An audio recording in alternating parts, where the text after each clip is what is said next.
Finally तो वो find about यहाँ पे हमने बहुत कुछ जो है वो कर लिया। अभी बाहर निकलते हैं, आपको मैं बाहर का व्यू दिखाता हूँ। यहाँ पे मैं जब भी निकलता हूँ ना तो मुझे बिल्कुल याद आ जाती है जो अपनी डैंकी की जो मैंने लगाई थी। और ये सारा व्यू बिल्कुल बोस्निया की तरह लग रहा है। वो बड़े बड़े पहाड़ मैं आपको अभी जूम करके दिखाता हूँ। ये बिल्कुल मुझे बोस्निया की याद दिलाते हैं। और ये जो बादल इनको टच करते हुए ज़रा माहौल बना रहे हैं, ये वाले जो भी लोग बोस्निया की तरफ से आए हैं वो मेरी बात से एग्री करेंगे और वो आपको बताएंगे कि बोस्निया का जो माहौल था ना वो भी बिल्कुल सेम लाइक दिस। और अभी ये सूरज जो है वो ग़ुरूब हो गया, सर्दियों की आमद है। और ये बड़े बड़े पहाड़ जो है ना वो यहाँ पे हर तरफ नज़र आ रहे हैं। तो मैं ज़रा थोड़ा सा यहाँ पे पेट कम करने के लिए आता हूँ।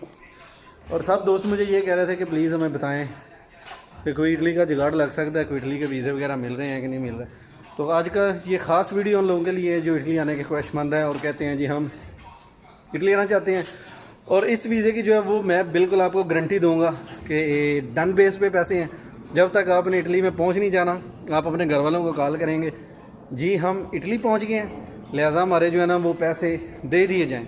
तो बाई लीगल है, बिल्कुल आपने बाई एयर आना है। और इसके लिए कोई जो है ना वो सिस्टम निज़ाम नहीं है कि आप लोग जनाब डैंकी लगाएंगे आदि और उसके बाद जो है वो आपको इस तरह का माहौल मिलेगा। नहीं, आपने पाकिस्तान से जहाज़ पर बैठना और इटली में आके आपने पहुंच जाना। फिर आपने अपने घर वालों को कॉल करनी है जी हम बिल्कुल खैरियत से यूरोप में पहुंच गए हैं, लिहाजा हमारी पेमेंट ओके कर दे। तो ये सारा प्रोसेस इंशाल्लाह मैं आपको बताऊंगा। आपने वीडियो में एंड तक जो है वो जुड़े रहना है और वीडियो को मुकम्मल देखना है, अगर ताकि आपने बाद में जो क्वेश्चन पूछने हैं उनका मैं आपको पहले से ही जवाब दे दूँ। तो सांस फूला हुआ, मैं अभी पेट की गेम लगा रहा था। तो कुछ दिनों से जो है ना वो मैंने थोड़ा सा स्टार्ट किया है कि हल्की फुल्की एक्सरसाइज लाइफ में होनी चाहिए, क्योंकि अगर आप एक्सरसाइज करते हैं तो इससे ज़रा आपका जो है ना वो निज़ाम ठीक रहता है। तो बाद मैं आपको बताता चलूँ जनाब कि इटली का वीज़ा है और वहाँ पे तेहरान में जो है वो आपका एक स्टे होगा। तेहरान से फिर आपको इस्तांबुल की फ़्लाइट होगी, वहाँ पे अतातुर्क एयरपोर्ट, और उसके बाद डायरेक्ट जो है वो इस्तांबुल से इटली रोम की, अगर मिलान की आप टिकट लेना चाहते हैं जहाँ पे आपके अजीज़ों का अरब हैं वहाँ पे आप उतर सकते हैं। तो मैं आपको इसकी सारी इन्फॉर्मेशन ज़रा बताता हूँ। तो 100% गारंटी पे जनाब वीज़ा है। आपने बस अपने डॉक्यूमेंट्स प्रिपेयर करने हैं और आपको बैंक स्टेटमेंट की भी किसी किस्म की ज़रूरत नहीं है। सिंपल आपने अपने घर में जो है वो तकरीबन 20 से जो है ना वो 25 लाख के राउंड अबाउट की गेम है। ये इतनी ज़्यादा महंगी भी नहीं है और बिल्कुल डन बेस पे है। बंदा मेरे हाथ में है।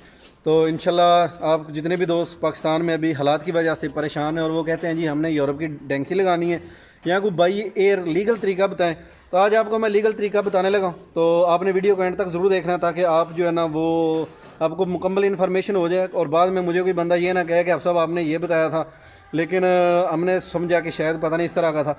इस तरह का मेरे भाई बिल्कुल जो है ना वो मैं गारंटी तो लूँगा, आपके पैसों की लूँगा, सही है। लेकिन बंदा जब पहुँच जाएगा तो आपने घर में फ़ोन करके बताना है जी हम इटली में पहुंच गए हैं, रोम सिटी में हैं या मिलान में हैं, तो आप ऐसा करें बंदे को पेमेंट दे दें। तो फिर मैं बरी ज़िम्मा हूँ, आप मुझसे रब्ता कर लें कमेंट्स में आगे, तो मैं आपका रब्ता जो है वो उस बंदे के साथ करवाता हूँ। तो चलें जी, अभी एक माशाल्लाह हमारे दोस्त जो है ना उनका नाम ज़ैद है और वो पहुँच गए हैं इटली में। तो उनसे मेरी बात हुई है तो उन्होंने मुझे बताया ये सारा प्रोसेस क्या है। तो बाकायदा उन्होंने मुझे उस बंदे का नंबर दिया जिसने ये सारा प्रोसेस किया था। तो मैं आपके साथ भी वो शेयर करता हूँ कि ज़ैद साहब जो हैं वो किस तरह जनाब इटली में पहुँचे हैं। ज़ैद साहब ने जनाब फेसबुक पे एक बंदे के साथ जो है ना वो रब्ता किया और कहते हैं जी आप जो है ना वो इटली के बारे में मैंने आपकी पोस्ट पढ़ी और आप इटली बंदे लेके जाते हैं। तो उसने कहा जी बिल्कुल भाई हम इटली लेके जाते हैं, तो लेकिन बंदा हमें वो वाला चाहिए कि जिसके पास पैसे हों और बंदा एतमाद वाला हो। ये नहीं कि अभी आपने बात की है और उसके बाद आप कहें नहीं भाई मेरे घर वाले नहीं मान रहे और मुझे जो है ना वो इजाज़त नहीं मिल रही, मैं उधर से पैसे ले रहा हूँ। अगर आप सीरियस हैं जाने के लिए, आप बिल्कुल तैयार हैं, तो आपके लिए ज़बरदस्त है, आप इटली जा सकते हैं। तो आप हमारे साथ रब्ता करें। उन्होंने जनाब किसी को भी नहीं बताया, कहते हैं कि ठीक है जी मैं इंशाल्लाह इटली जाके सबको कॉल करूँगा। उन्होंने वो बंदे के साथ कांटेक्ट किया, उन्होंने कहा जी आप ऐसा करें कि वीज़ा हम आपका लगवा लेते हैं और ईरान में आपका स्टे होगा, क्योंकि ईरान से जो है ना वो हम बंदे निकालते हैं तकरीबन कोई 10-12 का ग्रुप हमारा होता है, हम बिज़नेस वीज़े पे लेके जाते हैं और होटलिंग का वीज़ा होगा। तो उसके लिए तकरीबन आपका पाकिस्तानी जो है ना वो कोई 25 से 30 लाख रुपया ख़र्चा आ जाना है और कोई 1000 यूरो आप अपने पास रख लें, क्योंकि वहाँ पे आके फिर जाके आपने सर्वाइव भी करना है और अपने लिए जो है ना वो आपने मनी शो करवानी है। तो उन्होंने जनाब ऐसे ही किया और अपनी शॉपिंग वगैरह की, बैग जो है ना वो एक साथ ले लिया और कहते हैं कि जी मैं ना फ़लाँ मुझे कॉल की कि भाई ऐसा ऐसा ना मैं आने लगा हूँ, तो मेहरबानी मैंने आपको कंफर्म डेट बता दूंगा, जब मैंने रोम में एयरपोर्ट पे पहुंचना है तो आप मुझे रोम से रिसीव कर लें, तो आपके पास मैंने आना है, मेरे कज़न ही हैं। तो उन्होंने जनाब, मैंने कहा नहीं आप इस तरह करें कि आप रोम की टिकट ना करवाएं, आप नापोली की टिकट करवाएं, तो वहाँ से नज़दीक है, चलें अगर रोम भी आते हैं तो ट्रेन पे आपकी मैं टिकट करवा दूँगा, आप इजीली मेरे पास पहुँच जाएंगे। तो उन्होंने जनाब सिस्टम निज़ाम इस तरह का हुआ है ना, तो उन्होंने कहा जी ठीक है। वो भाई साहब गए हैं, उन्होंने जो अपना ईरानी पासपोर्ट था, सॉरी पासपोर्ट पे ईरानी वीज़ा लगवाया है पहले, वो एजेंट ने अपने बंदे को कॉल की, उन्होंने कहा जी ठीक है आप लाहौर जाएँ ईरानी एजेंसी में, वहाँ पे बाहर जो है ना वो हमारा एक बंदा आएगा, वो आपसे पासपोर्ट ले गए वहाँ पे आपको ईरान का वीज़ा लगवा देगा, क्योंकि ईरान में आके आपने एग्ज़िट करना है और वहाँ पे फिर हम आपको रिसीव कर लेंगे तेहरान सिटी में।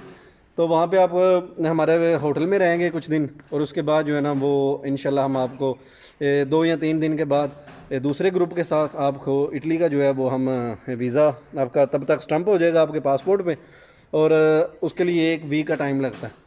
उन्होंने कहा जी ठीक है। वो भाई साहब जनाब घर से गए हैं, उन्होंने सारा सामान वगैरह लाहौर से ख़रीदा है और लाहौर ही ईरानी एम्बेसी में अपना वो फ़ोन किया है, तो वो भाई साहब आ गए हैं, उन्होंने पासपोर्ट दिया है, पासपोर्ट पे जनाब वीज़ा भी लग गया, मतलब कि उनका ईरान का वीज़ा ओके हो गया।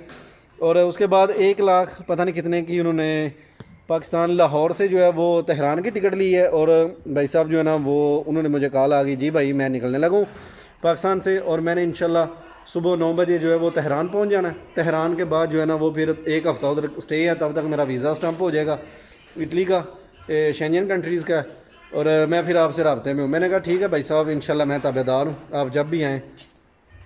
तो इससे आगे जो है वो इंशाल्लाह मैं आपको तफसील के साथ नेक्स्ट वीडियो में बताता हूँ। अगर ये वीडियो आपको मज़ेदार लग रही है, अगर आप तफसील इसकी सुनना चाहते हैं तो कमेंट में मुझे ज़रूर बताएं। इंशाल्लाह मैं आपको 100% डन बेस पे जो है वो 25 से 30 लाख का इटली का वीज़ा लेके देता हूँ। तो अगर आप इंटरेस्टेड हैं तो कमेंट्स में मुझे ज़रूर जो है वो अपनी राय का इज़हार दें, क्योंकि अभी मैं ज़रा काम पे निकलने लगा और यहाँ पे शोर भी है कुछ, नेचर मुझे प्यारी लगी इसलिए यहाँ पे मैंने वीडियो रिकॉर्ड करनी शुरू कर दी। तो बाकी इसका पार्ट इंशाल्लाह सुबह मैं आपके साथ डिस्कस करता हूँ, और कौन कौन से इसके साथ डॉक्यूमेंट्स चाहिए और कितने पैसे तो मैंने बता दिया है, 25 से 30 लाख रुपये आपके पास होना चाहिए। और बाकी जो है वो इंशाल्लाह नेक्स्ट वीडियो में बताता हूँ। काम पर जाने लगा हूँ, अल्लाह हाफिज़।